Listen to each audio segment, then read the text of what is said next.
kiállításán. Én szerintem valószínűleg aki itt van, az volt a Paradox Erőtér 1-en is 2 órával ezelőtt a Térkép Galériában, ahol Darvasi László nyitotta meg a kiállítást verbálisan, most pedig nonverbálisan Gály József fogja. Igen, egy pillanat, még egy pár mondatot mondok. Úgy volt, hogy nagyon feszes performance lesz, de amikor hallgattam a Darvasi László megnyitó szövegét, akkor mondott egy olyat, hogy fésülhetlen imák. És most ad hoc ezt a címet adom ennek az improvizációnak. És még van egy olyan megjegyzésem,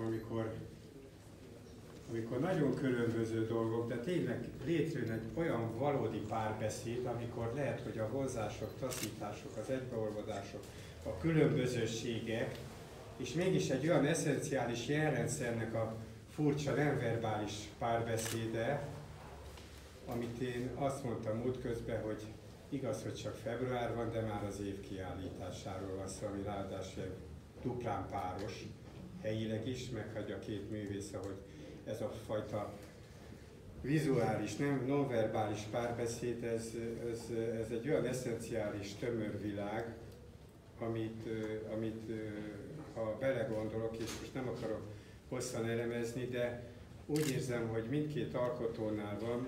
A Szikszay Károlynál azt érzem, hogy ha beszélünk Tapiézről, vissza Turnerig, az atmoszférikus festészettől a legelvontabb anyagszerű jelfestészetig, olyan, mintha az ő egyéniségében ez mind-mind összesűrűsödött volna. És hát az a fajta másik eszencializmus, amikor egy nagyon feszült állapotban, ami lehet, hogy egy tiszta meditatív, és lehet, hogy éppen az egyéniség és az egónak a felmondása általi tiszta pillanat, amikor ezek a kalligráfiák, mint a legtisztább, és itt van az, hogy akár azt is lehet mondani, amikor Tajvanban láttam kalligráfiákat, de az a tiszta szufi hangzás, amikor egy pillanat alatt valami úgy szólal meg és belehasít a papírba, hogy egyszerre írás, egyszerre kalligráfia és egyszerre az energiák kibocsátása. Elnézést, hogy elrontottam a feszült pillanatot. Ha itt lenne a Darvasi, megkérném, hogy énekeljen egy kicsit vele.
Digo,